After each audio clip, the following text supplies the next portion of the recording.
Nah, apa yang bisa kita lakukan untuk melindungi masyarakat kita dari perzinahan dan perkosaan? Pertama, didik anak laki-laki kita agar belajar menundukkan pandangan terhadap lawan jenisnya. Dua, didik anak-anak perempuan kita agar menutup auratnya dengan sempurna. Karena jangan semua ini tanggung jawab, jangan hanya menyalahkan laki-laki. Oh, dasar laki-laki otak mesum, dia buka auratnya. Maka dalam Islam itu diwajibkan apa? Menggunakan hijab, pakaian yang menutup seluruh tubuh perempuan kecuali wajah dan kedua telapak tangan. Tiga, pisahkan pergaulan anak-anak laki-laki dan anak-anak perempuan supaya tidak terjadi apa? Gesekan-gesekan, hubungan-hubungan. Nah, biasanya kalau begini suka nih anak-anak laki, biasanya baru-baru pada beger, baru pada ngerti baru pada gede, ya umur 6 tahun, 7 tahun dia suka pegang kelaminnya. Ya, nggak usah ke teman-temannya. Kadang ke saudara perempuannya aja dia mainin tuh, tunjukin ya. Nggak tahu itu emang begitu mungkin ya. Fitrahnya laki-laki, anak laki-laki ini. Nah, ini harus diajarkan. Kamu jangan begitu. Pada saudaramu aja nggak boleh begitu, apalagi kepada orang lain, teman kamu di luar. Ajarkan mereka. Yang berikutnya adalah kita harus terus mengkomunikasikan, menyampaikan opini bahwa syariat Islam dalam pergaulan itu adalah untuk melindungi masyarakat, bukan untuk mendiskriminasi anak laki-laki dan anak perempuan. Kita pisahkan ranjang, kita pisahkan pergaulan, itu bukan untuk diskriminasi, tapi untuk menjaga akhlak, menjaga moral daripada anak kita, ya. Tapi jangan dipisahkan terus, laki-laki terus, perempuan terus, perempuan enggak. Ada waktunya, ada saatnya dia tetap bergaul dengan orang tuanya, dengan saudaranya laki-laki dan perempuan. Tapi kalau di dalam lingkungan pendidikan dia sekolah berasrama, ya, nah itu harus dipisah. Tapi jangan terus, nggak boleh terus ini laki-laki nggak boleh lihat perempuan, atau yang perempuan nggak boleh lihat anak laki. Nah, ini khawatir nanti di asrama itu akan terjadi apa? Yang kita khawatirkan, hubungan sesama jenis. Kemudian kita harus berupaya untuk secara kolektif mendorong negara agar menerapkan syariat Islam, terutama dalam pergaulan laki-laki dan perempuan. Kita punya wakil-wakil rakyat, kita punya pemimpin, ya, kepala daerah. Kita harus dorong aspirasi dari masyarakat, dari umat Islam ini penting untuk menetapkan undang-undang atau perda minimal di daerahnya masing-masing untuk melindungi masyarakat itu dari praktek-praktek yang tidak terpuji, kemaksiatan, dan memberikan sanksi yang tegas kepada para pelaku kejahatan seksual.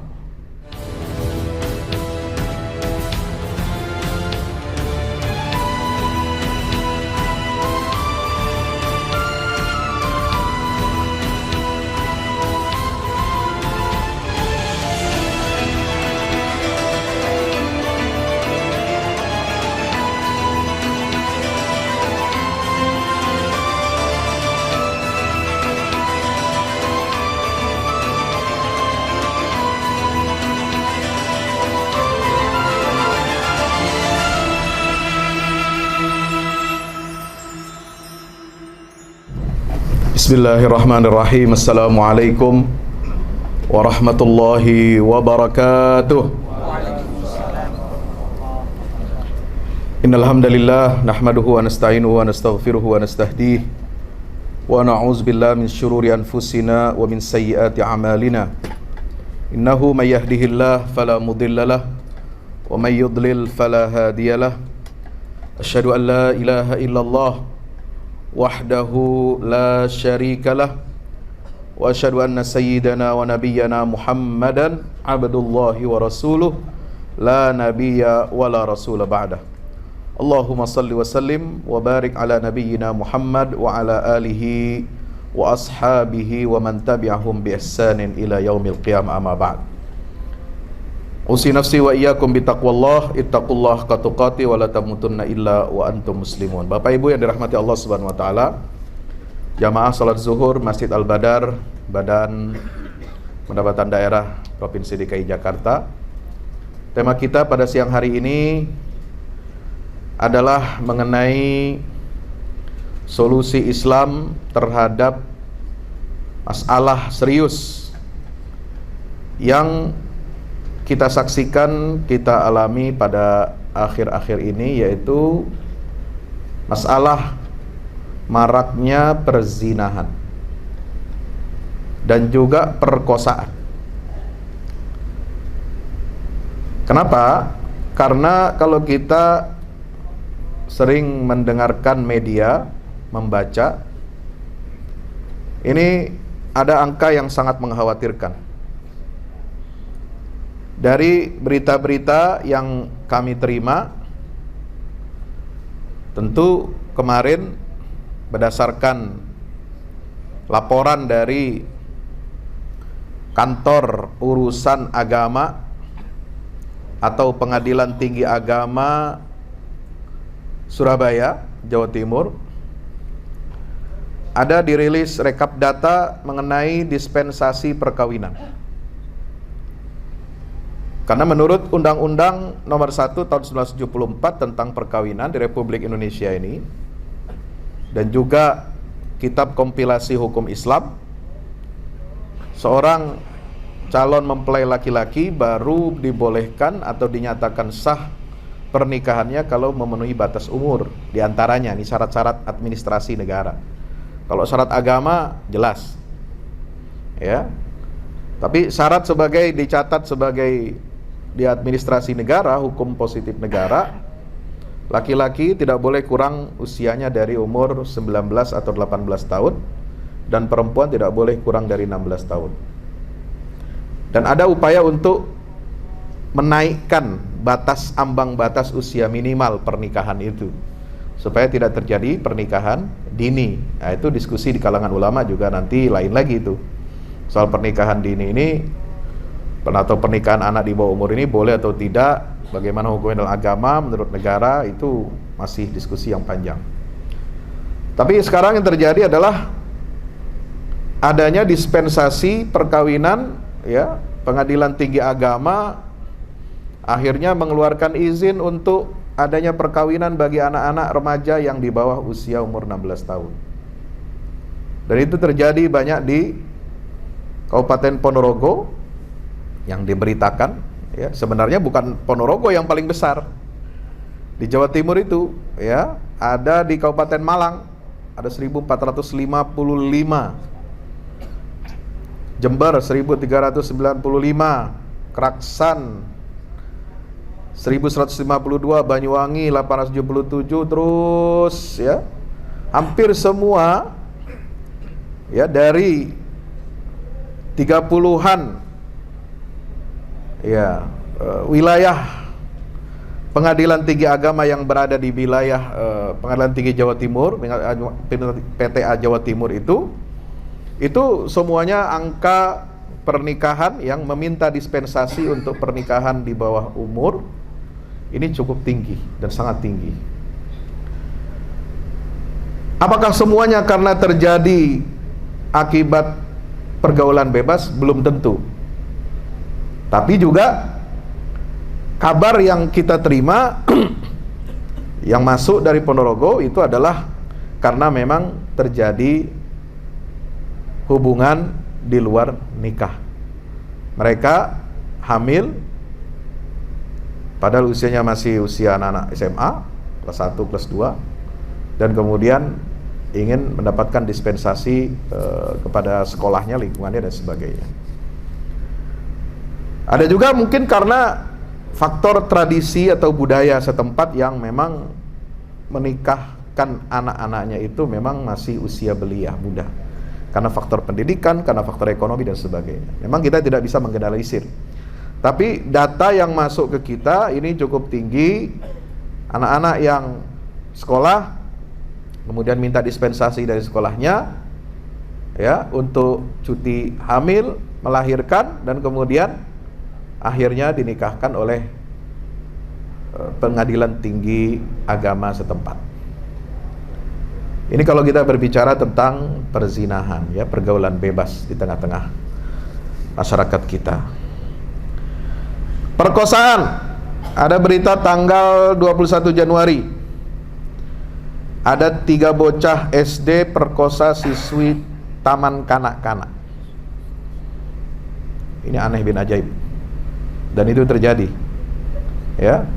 Anak laki-laki berusia 8 tahun ya mencabuli dan perkosa siswi taman kanak-kanak. Ya. Nauzubillah min zalik. Ini bagaimana? Kenapa anak-anak zaman sekarang ini usia 8 tahun kok cepat paham ya masalah-masalah begituan ya. Masalah hubungan seksual. Ini karena kita sebagai orang tua ini abai. Kita sebagai orang tua ini lepas kendali dan lepas kontrol Nah, disinilah pentingnya bagaimana solusi Islam. Pertama, Bapak Ibu yang dirahmati Allah, kita sebagai umat Islam ini punya kewajiban untuk melindungi masyarakat, melindungi umat dari praktek kemaksiatan dan kejahatan. Karena syariat Islam itu dihadirkan oleh Allah Subhanahu wa taala untuk melindungi 5 aspek prinsip dasar dalam kehidupan manusia. Pertama adalah untuk melindungi agama, hifzuddin. Yang kedua, melindungi akal, pikiran dari hal-hal yang merusak, apakah obat-obatan terlarang, apakah pornografi, apakah minum-minuman keras, itu hifzul akli. Yang ketiga adalah melindungi keturunan, karena reproduksi manusia adalah merupakan sunnatullah untuk keberlangsungan hidup manusia. Untuk kemakmuran bumi ini harus ada yang mengelolanya, yang mau tidak mau harus ada reproduksi manusia, dan ini harus dilindungi. Ini syariat Islam ini Allah turunkan untuk melindungi hifzun nasli, melindungi keturunan. Maka Allah mengharamkan perzinahan, Allah mengharamkan praktek liwat sesama jenis, perkawinan sama jenis. Allah mengharamkan hal-hal yang dapat mendekatkan kita kepada perzinahan, hubungan seksual di luar nikah, free sex, kumpul kebo, 7-Eleven dan lain sebagainya. Ya, jangan sampai kita senang hobi sepak bola, kemudian figur pemain sepak bola yang kita idolakan, kayak model Ronaldo gitu ya, itu tidak ada hubungan perkawinannya. Hanya hubungan apa? Suka sama suka, tapi punya anak 4, hidup serumah, nah begitu. Nah ini jangan jadikan idola. Kalau untuk mencontoh skill sepak bolanya, boleh. Tapi untuk dijadikan idola sebagai idola dalam kehidupan, apalagi dalam aktivitas seksualnya, itu nggak boleh, haram hukumnya. Nauzubillah min zalik. Yang keempat, untuk melindungi apa? Harta manusia ini, properti milik manusia ini harus dilindungi. Nggak boleh ada yang melanggar, nggak boleh mengambil hak-haknya, nggak boleh ada yang mencuri, nggak boleh ada yang merampas, nggak boleh. Makanya ada Allah haramkan pencurian itu, dan dihukum siapa pelaku pencurian itu, potong tangan. Kalau yang melanggar hubungan seksual, perzinahan, ada hukumannya juga keras dalam Islam. Dicambuk 100 kali kalau dia bujang pelakunya belum menikah, atau dirajam sampai mati kalau pelakunya sudah menikah, sudah punya pasangan suami istri, tapi dia masih berzina dengan laki-laki atau perempuan lain yang bukan pasangan sahnya. Nah inilah syariat Islam ini turun, dihadirkan Allah untuk menjaga ketertiban manusia, menjaga keberlangsungan dan kemuliaan manusia. Karena kalau tidak dilindungi ini, manusia ini akan dilecehkan dan dihina, diperbudak oleh sesama manusia, nauzubillah. Maka kita punya kewajiban kolektif dalam Islam itu. Ada kewajiban kolektif, ada kewajiban individual. Kewajiban individual kita apa? Sholat, zakat, puasa Ramadan, sebentar lagi haji. Itu kewajiban individu. Setiap orang wajib fardu ain. Tapi ada kewajiban kolektif, namanya fardu kifayah. Kewajiban kolektif kita sebagai umat itu harus melindungi masyarakat umat kita dari perzinahan atau dari semua hal yang dilarang oleh Allah Subhanahu wa taala. Kalau sholat, zakat, rukun Islam itu kan perintah Allah, kan? Itu kita wajib mengerjakannya, itu hukumnya fardu ain. Tapi kalau larangan itu haram untuk kita, setiap individu kita dilarang. Tapi kalau sudah terjadi,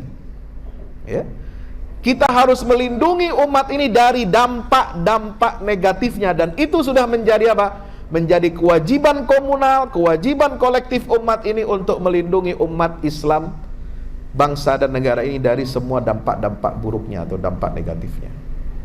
Itu yang disebut dengan fardu kifayah. Kalau tidak ada satupun yang melakukan itu, perlindungan terhadap masyarakat, terhadap keluarga dari dampak negatif, maka kita semua ini berdosa. Paham ya? Ini yang namanya fardu kifayah nih. Kalau tidak ada seorang pun, kayak kita taunya fardu kifayah cuma sholat jenazah doang sih. Ya, sholat jenazah hukumnya apa? Baca fikih, fardu kifayah Pak Ustadz. Iya, harus ada yang mensolatkan jenazah orang yang beragama Islam. Kalau nggak ada satupun yang mensolatkan jenazah, itu satu kampung dosa. Kalau sudah ada 1, 2, 3 perwakilan, nah dosa itu terangkat dari semua anggota masyarakat, tapi yang dapat pahala cuma yang melakukan, yang mensolatkan jenazah. Sama seperti ini, melindungi umat ini dari dampak negatif perzinahan, pencurian, minuman keras, mabuk-mabukan, obat terlarang, dan lain sebagainya. Itu fardu kifayah. Kalau tidak ada yang melakukan dan kita abai semua, tidak saling mengingatkan, tidak ada amar ma'ruf nahi mungkar, maka kita kena dosa kolektif. Dosa, semua kita ini kena dosanya, kena siksanya nanti di hadapan Allah Subhanahu wa taala di yaumil kiamah. Ya. Tapi kalau sudah ada yang melakukan tindakan itu, pencegahan, perlindungan, maka kita tidak kena dosa, tapi yang dapat pahala cuma orang itu saja yang melakukan perlindungan, yang melakukan pencegahan. Kalau yang diam aja, diam baik, itu nggak dapat pahalanya. Ya, itulah konsep fardu kifayah. Bapak Ibu rahmati Allah Subhanahu wa taala. Nah, maka kita nggak boleh berdiam diri. Sebab ini perintah Allah, dalam larangan Allah dalam Al-Quran jelas. Dalam surat Al-Isra, wala taqrabuz zina innahu kana fahishatan wa sa'a sabila, ayat 32. Wahai umat Islam, wahai orang-orang yang berakal, janganlah kamu dekati zina. Dekati aja nggak boleh, apalagi melakukan. Semua yang bisa mendekatkan diri kita kepada perzinahan dilarang oleh Allah. Zina itu kata Nabi SAW banyak tingkatannya. Ujungnya itu adalah kalau dia melakukan praktek hubungan seksual langsung nyata, bukan menghayal, bukan nonton film ya. Itu menghayal, nonton film itu namanya bukan zina, bukan zina asli yang dihukum hudud. Nah, puncaknya itu kalau zina itu kalau seorang laki-laki memasukkan alat kelaminnya kepada kelamin perempuan dan dia bukan pasangan yang sah, bukan muhrimnya, bukan pasangannya, ya, yang halal untuk dinikahi. Nah, itu terjadi, maka ada hukuman yang hudud. Ada hudud zina, zina muhsan, ada zina ghairu muhsan. Yang sudah menikah, kalau dia berzina dapat hukuman rajam, kalau yang belum berzina dia dapat hukuman 100 kali cambuk. Tidak boleh kita mendekati zina itu. Dari yang kecil, zina mata, zina telinga, ya, zina pandangan, nggak nutup aurat, membiarkan aurat terbuka. Makanya Allah memberikan panduan kepada kita umat Islam, laki-laki dan perempuan. Ini unik ya. Kalau larangan apa saja itu berlakunya umum, laki-laki perempuan masuk satu ayat. Ya, apa larangan apa? Zina, larangan minuman keras, itu satu ayat semua berlaku untuk laki-laki dan perempuan. Ya, larangan mencuri itu sama. Ya, perintah juga sama, ayatnya satu tapi untuk semua laki-laki dan semua perempuan. Tapi ada satu masalah, yang masalah ini sangat penting, yaitu dia menjadi pengantar muqaddimah untuk terjadinya perzinahan atau pelecehan seksual, yaitu apa? Memandang aurat yang bukan muhrim. Baik laki-laki memandang aurat perempuan ataupun perempuan memandang aurat laki-laki. Jangan salah, yang dosa itu bukan cuma laki-laki mandangin aurat perempuan. Perempuan kalau mandang aurat laki-laki, dia syahwat, itu juga dosa. Ya. Dan Allah turunkan 2 ayat. Qul lil mu'minina yaghuddu min absarihim wa yahfazu furujahum Wa qul lil mu'minati yaghdudna min absarihinna wa yahfazna furujahun. Adil. Ya, dua-duanya kena larangan. Wahai laki-laki beriman, wahai perempuan-perempuan yang mengaku beriman, hendaklah kalian menundukkan pandanganmu. Ya, jaga pandangan, tutup. Ya. Jangan sengaja melihat hal-hal yang haram. Ya. Dan jagalah kemaluanmu, furuj. Itu nggak boleh. Kita membebaskan, kita punya syahwat, punya hawa nafsu, kemudian kita sembarangan menggauli perempuan atau berhubungan seks dengan laki-laki. Ya, bagi perempuan, ya, itu tidak boleh. Ya. Ini prinsip dasar dalam agama Islam. La taqrabuz zina, jangan kamu dekati zina, karena dia adalah perbuatan yang keji dan jalan yang buruk. Nah, sekarang perzinahan ini dibikin oleh setan dan media-media setan, media-media iblis, aturan-aturan setan dibikin zina itu seolah-olah hal yang biasa, lumrah, dan sesuai dengan standar hak asasi manusia, bebas. Manusia mau ngapain aja bebas. Ya, berhubungan dengan siapa aja bebas. Nggak boleh negara mengatur, agama mengatur, nggak boleh. Itu menurut orang-orang yang berorientasi agamanya agama hak asasi manusia, bukan agama Islam. Ya. Kalau seorang muslim, dia harus tunduk kepada perintah ataupun larangan dari Allah yang ada dalam agama ini. Tapi kalau dia ngaku beragama Islam tapi dia tidak mau tunduk dan dia hanya ikut standar hak asasi manusia, manusia bebas melakukan apapun, aktivitas apapun, selama dia senang, selama tidak merugikan orang lain, selama dia melakukan hubungan seksual itu suka sama suka, sexual consent. Ini penyakit virus berbahaya ini. Virus pemikiran ini jauh lebih berbahaya daripada virus HIV yang menjadi turunan dari praktek hubungan seksual itu. Apakah zina ataukah homoseksual? HIV itu turunannya. Nah, yang lebih jahat daripada HIV itu ada. Virus apa namanya? Virus pemikiran yang liberal yang menghalalkan perbuatan semacam itu. Membolehkan, melegalkan. Harus kita lindungi atas dasar hak asasi manusia. Nauzubillah min zalik, ya. Juga dalam surat Al-Furqan ayat 68-69, walladzina la yad'una ma'allahi ilahan akhar wa la yaqtuluna an-nafsa allati harramallahu illa bil haqq wa la yaznun wa may yaf'al dzalika yalqa athama. Ciri hamba-hamba Allah yang benar itu adalah pertama tidak menyekutukan Allah, yang kedua tidak membunuh nyawa yang tidak berdosa, dan yang ketiga tidak berzina. Makanya dalam surat Al-Mu'minun, kalau kita lihat rinciannya, kalau kita syarat kita mau masuk surga, ya, surga Firdaus, itu ada 6 perilaku yang harus kita lakukan. Sholatnya khusyuk, bayar zakatnya, tunaikan zakatnya. Kemudian yang ketiga, meninggalkan perbuatan yang sia-sia, ya. Kemudian yang keempat apa?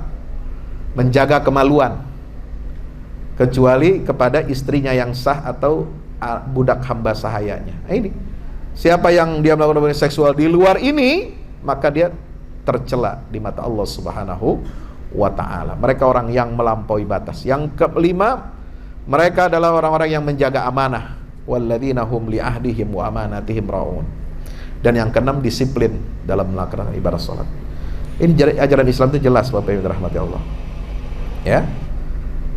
Ada perintah, ada larangan. Kalau ada larangan dilanggar oleh kita, maka ada hukumannya. Maka itu, hadirin yang dimuliakan Allah Subhanahu wa taala, kita harus menjaga, melindungi diri kita dan keluarga kita, ya, supaya kita terhindar dari apa? Dosa kolektif. Nah, apa yang bisa kita lakukan untuk melindungi masyarakat kita dari perzinahan dan perkosaan? Ya, pertama, didik anak laki-laki kita agar belajar menundukkan pandangan terhadap lawan jenisnya. 2, didik anak-anak perempuan kita ya agar menutup auratnya dengan sempurna. 1, didik anak laki-laki, jangan matanya jelalatan melihat syahwat orang lain, perempuan lain. Ya, maka didik anak itu dengan betul. Edukasi anak ini penting di rumah.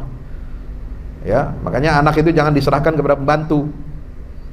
Harus ada di rumah orang yang mengasuh anak ini dengan baik. Makanya kenapa sih perlu ada didampingi ibu di rumah? Mohon maaf ya, status ibu rumah tangga itu mulia loh di mata Allah, di mata Islam. Bukan berarti perempuan gak boleh kerja, boleh. Tapi pikirin dulu lah, ini anak tumbuh, kalau bapaknya kerja cari nafkah, pergi pagi pulang sore ya, kalau emaknya juga bekerja, pergi pagi pulang sore, ini anak tumbuh sama siapa bos? Siapa yang ngajarin dia edukasi seks? Siapa yang ngajarin dia untuk menjaga pandangan mata? Siapa yang bisa mengawasi dia pegang gadget di rumah kalau kita nggak ada? Atau di sekolah dia bergaul dengan teman-temannya. Makanya Islam itu bagi yang mencari nafkah bapak laki-laki, ibu yang mendidik, mendampingi anak ini. Jangan semuanya keluar, anak ini akhirnya nggak terbengkalai, nggak ada yang ngurus. Ya.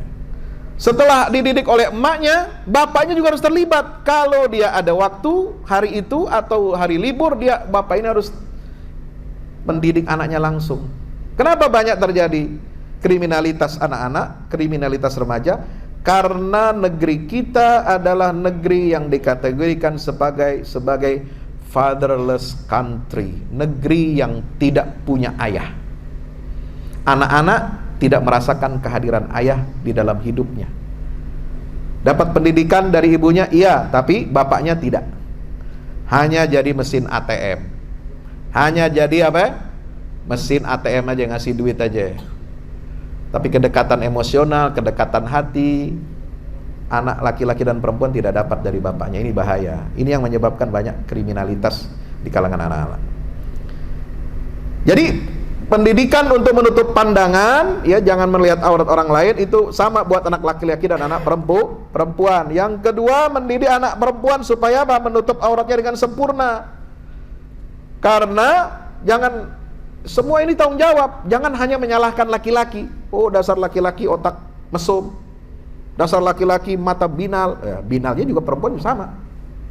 Dia buka auratnya, dia buka tubuhnya, dia tampilkan mafatinnya, dalam bahasa agama itu mafatinaha, ya, lekuk-lekuk tubuhnya. Maka dalam Islam itu diwajibkan apa? Menggunakan hijab, pakaian yang menutup seluruh tubuh perempuan kecuali wajah dan kedua telapak tangan, baik di dalam sholat maupun di luar sholat.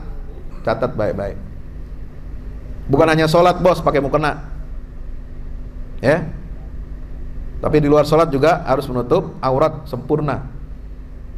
Seluruh tubuh perempuan itu aurat kecuali wajah dan kedua telapak tangannya, insya Allah. 3, pisahkan pergaulan anak-anak laki-laki dan anak-anak perempuan, ya, supaya tidak terjadi apa? Gesekan-gesekan, hubungan-hubungan. Nah, biasanya kalau begini suka nih anak-anak laki, biasanya baru-baru pada beger, baru pada ngerti apa namanya, baru pada gede, ya, umur 6 tahun, 7 tahun, dia suka pegang kelaminnya. Ya, nggak usah ke teman-temannya, kadang ke saudara perempuannya aja dia mainin tuh, tunjukin, ya. Nggak tahu itu emang begitu mungkin, ya, fitrahnya laki-laki, anak laki-laki ini. Nah, ini harus diajarkan. Kamu jangan begitu. Pada saudaramu aja nggak boleh begitu, apalagi kepada orang lain. Teman kamu di luar, ya, teman sekolah dan sebagainya, nggak boleh. Ajarkan mereka, ya. Maka dipisahkan apa? Ranjang. Anak laki-laki tidur sendiri, anak perempuan tidur sendiri. Nggak boleh satu ranjang. Itu sama saudara, apalagi dengan orang lain. Yang berikutnya adalah kita harus terus mengkomunikasikan, menyampaikan opini bahwa syariat Islam dalam pergaulan itu adalah untuk melindungi masyarakat, bukan untuk mendiskriminasi anak laki-laki dan anak perempuan. Kita pisahkan ranjang, kita pisahkan pergaulan, itu bukan untuk diskriminasi, tapi untuk menjaga akhlak, menjaga moral daripada anak kita, ya. Tapi jangan dipisahkan terus, laki-laki terus, perempuan terus, perempuan enggak. Ada waktunya, ada saatnya dia tetap bergaul dengan orang tuanya, dengan saudaranya, laki-laki dan perempuan. Tapi kalau di dalam lingkungan pendidikan, dia sekolah berasrama, ya, nah itu harus dipisah. Tapi jangan terus, nggak boleh terus, ini laki-laki nggak boleh lihat perempuan, atau yang perempuan nggak boleh lihat anak laki. Nah, ini khawatir nanti di asrama itu akan terjadi apa? Yang kita khawatirkan, hubungan sesama jenis. Kalau dia nggak pernah lihat perempuan nih, laki, ngelihat aja, tapi ngelihatnya bukan yang terbuka auratnya, ya, yang tetap pakai jilbab, tetap pakai hijab, melihat aja, nggak masalah, ya. Ada satu waktu begitu, jadi jangan terlalu, itu juga sudah dipahami, saya sudah sampaikan ke pimpinan dan pondok pesantren. Ini pesantren laki-laki, pesantren perempuan memang dipisah, tapi jangan terus dipisah sama sekali, gak lihat laki-laki yang lihat perempuan. Harus ada dia sesekali. Bukan ngelihat untuk sengaja diperlihatkan di pertemuan, bukan. Tapi untuk menjaga supaya pikiran nih anak nggak cuma pikirannya laki-laki semua, pikirannya perempuan semua, akhirnya suka dia dengan sama jenis. Nauzubillah min dzalik. Ya, itu harus dilihat mafsadat dan madaratnya. Kemudian, Bapak Ibu dirahmati Allah Subhanahu wa taala, kita harus berupaya untuk secara kolektif mendorong negara agar menerapkan syariat Islam, terutama dalam pergaulan laki-laki dan perempuan. Ya, kita punya wakil-wakil rakyat, kita punya pemimpin, ya, kepala daerah, kita harus dorong aspirasi dari masyarakat, dari umat Islam ini penting untuk menetapkan undang-undang atau perda minimal di daerahnya masing-masing untuk melindungi masyarakat itu dari praktek-praktek yang tidak terpuji, kemaksiatan, ya, dan memberikan sanksi yang tegas kepada para pelaku kejahatan seksual. Terakhir, waktu saya, mohon maaf ini kelebihan, soal hukum dikit aja. Soal hukum, bagaimana itu kan kasus anak hamil di luar nikah, udah anak remaja ini udah hamil, kemudian dia menikah.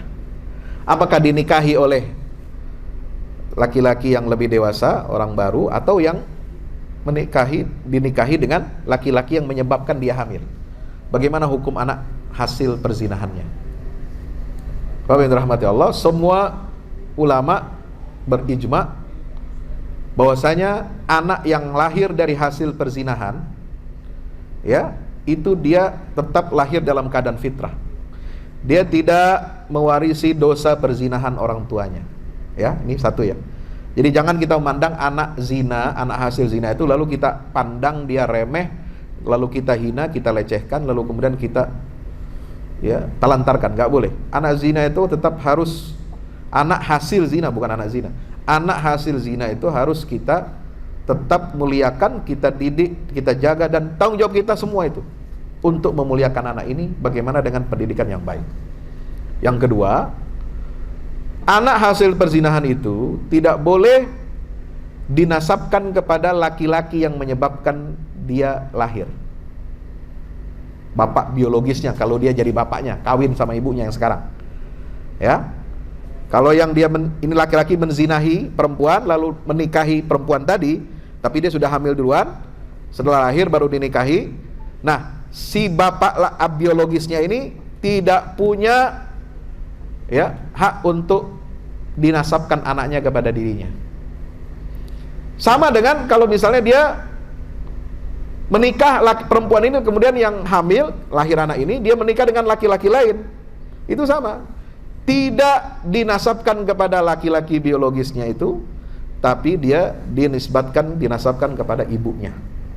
Karena hadis Nabi mengatakan li ahli ummihi mangkan, anak seperti ini dia dinasabkan masuk dalam keluarga ibunya. Seperti halnya Nabi Isa dinamakan nasabnya kepada siapa? Isa putra Maryam. Karena dia nggak punya bapak, bukan karena hasil perzinahan nih Nabi Isa, ya, tapi karena nggak ada bapaknya dia dinasabkan kepada ibunya. Yang kedua, tidak ada hak perdata untuk dia menjadi wali pernikahan. Ini anak perempuan lahir, ya, besar nanti dia mau menikah, siapa walinya? Walinya adalah negara, wali hakim. Bapak kandung biologisnya yang kemudian jadi bapak, jadi suami istri, suami ibunya, itu nggak boleh jadi wali dalam pernikahan anak perempuan ini. Kalau Anda melanggar, ngotot pengen jadi wali anak ini karena takut malu, takut jadi omongan, kok bapak kandungnya ada kok nggak jadi wali, ya, ada yang begini, banyak. Nelpon saya, minta pendapat, boleh nggak jadi wali? Nggak boleh, haram, tapi malu, ntar gimana besan saya tahu begini, ya. Tanggung jawab lo, kata gua, ya. Lo bikin anaknya mau, tapi kawinnya sah nggak mau. Nah sekarang udah kejadian begini, ya Anda harus tanggung, ya. Anak itu harus tahu hukum itu seperti ini. Anda bukan bapaknya sebagai yang punya hak atas perwalian bagi anak perempuan kalau menikah. Itu harus resiko tanggung jawab. Ini hukum sosial yang Allah berikan kepada pelaku perzinahan. Dia harus tanggung malu itu. Al-waladu lil firash walil ahiril hajar, hadis Nabi SAW. Jadi anak itu yang lahir dari hasil perzinahan itu dinisbatkan kepada pemilik kasur, suami dari ibunya, ya. Kalau ibunya ini kawin dengan laki-laki lain, sama, la yalhaquhu idza kana la yatazawwaj biha. Ya sama, dia tidak akan dinisbatkan kepada dirinya walaupun dia menikahi si perempuan tadi yang jadi ibunya ini. Ya, jadi tidak ada hak perwalian. Itu harus wali nikah, negara yang mengatur. Tidak ada waris. Tidak ada saling mewarisi karena dia bukan anak sah. Perwalian, nasab dan warisan itu terjadi karena ada hubungan pernikahan yang sah. Ya. Inilah ganjaran dari Allah kepada orang-orang baik, orang-orang yang mengikuti syariatnya. Nah, lu bapak, ya, bapak kandung biologisnya miskin, anaknya nanti mungkin ditakdirkan Allah jadi orang kaya. Salah lu dulu, kenapa lu berzina? Ya. Karena kamu berzina melahirkan anak ini, kamu tidak akan dapat warisan dari anakmu yang kaya raya itu. Ya. Ini hukuman dari Allah. Gitu ya. Jadi tidak ada hubungan saling mewariskan. Bapak tidak boleh mewariskan kepada anaknya, anaknya tidak bisa mewariskan harta bapak biologisnya. Lalu bagaimana? Bapak ini nggak bisa mewariskan kepada anaknya. Ada diwajibkan di dalam syariat dia dengan wasiat wajibah. Dia harus memberikan wasiat khusus untuk nafkah anak hasil perzinahannya. Tapi dia bukan dari harta waris, dia dari harta wasiat. Itu yang ditentukan oleh syariat Islam, ya. Bapak Ibu rahmati Allah Subhanahu wa taala. Inilah yang kemudian difatwakan oleh Majelis Ulama Indonesia nomor 11 tahun 2012 tentang kedudukan anak hasil zina dan perlakuan terhadapnya. Mudah-mudahan bermanfaat. Aqulu qouli hadza astaghfirullah li wa lakum. Wassalamualaikum warahmatullahi wabarakatuh.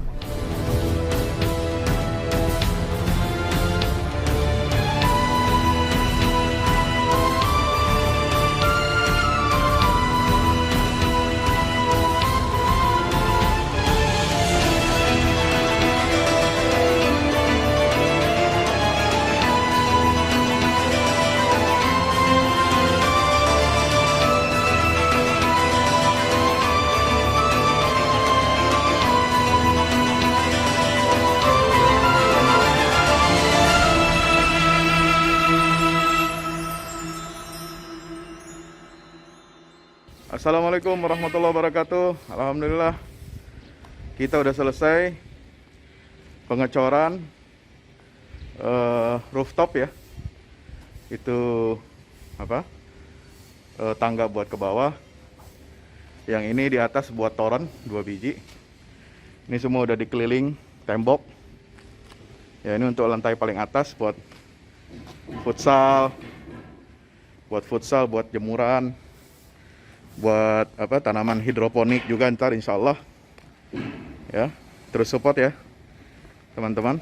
Alhamdulillah terus selesai pengecorannya semuanya. Ya, ini progres kita terbaru. Dan jadi buat olahraga, buat utilities ya, multiguna. Nah, kita turun sini semua. Ini lantai 3. Ini untuk asrama ya, untuk kamar-kamar, dan nah di situ musola. Nanti di situ musola ya. Ini kamar-kamar dan musola buat santri-santri tahfiz kita, insya Allah.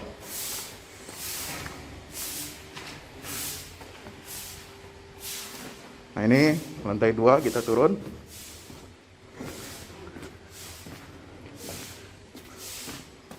Ini untuk kelas-kelas ya. Kelas-kelas tahfidz, kelas-kelas tadabbur. Insya Allah semua udah jadi. Alhamdulillah, ke dukungan antum semua. Nah, tinggal ke bawah, di sini buat aula. Aula semua di sini ya. Mohon doanya terus, mudah-mudahan berkah, mudah-mudahan cepat jadi finishing. Kira-kira finishingnya ini butuh 1,5 M lagi ya. Mudah-mudahan. Al-Fatihah.